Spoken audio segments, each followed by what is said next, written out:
Breaking just now, Senate Republicans have announced a hearing next week on the state of commercial aviation safety. This comes as we're learning very disturbing new details about what happened aboard one of the two Boeing airliners that crashed recently. Both crashes killed everyone on board. Let's get the latest from CNN's Tom Foreman. Tell us more about these late developments. Well, Wolf, tonight they're moving much more quickly toward these hearings simply because we're being hit with a torrent of stories that seem every day more astonishing.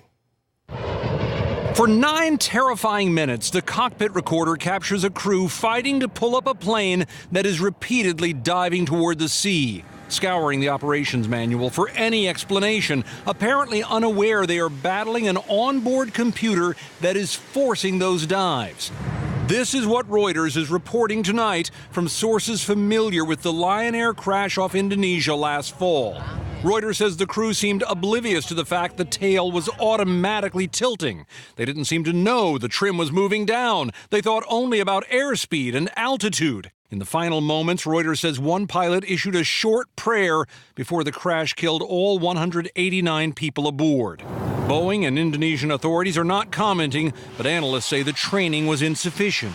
Well, it must have been just horrifying in the cockpit for these professionals. I mean, it's been stated, well, it should have been a memory item. Well, clearly it wasn't. What's more, Bloomberg reports that same Lion Air jet had the same problem one day before and was saved because an off-duty pilot in the cockpit told the crew to cut power to that automatic system. Still, the plane took off again. This is what I call the fly it and watch it kind of attitude. But that should not have occurred here. This was replicatable, and I can't understand why at least it wasn't test flown or brought out on the ramp and tested again.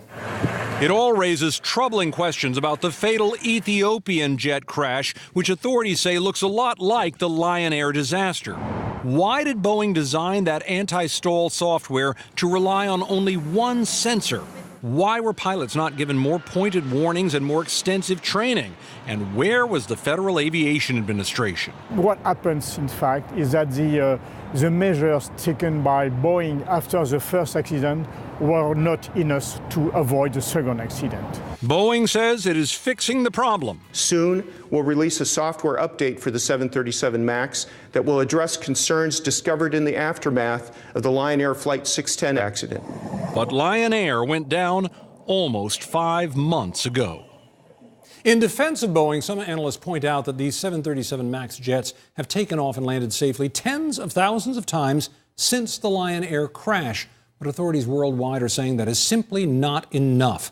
Boeing must now prove the planes are fully safe before any will be allowed to take passengers and fly again. Well, let's not forget 346 people, men, women, and children were killed in those two crashes involving that aircraft. All right, thanks very much, Tom Foreman.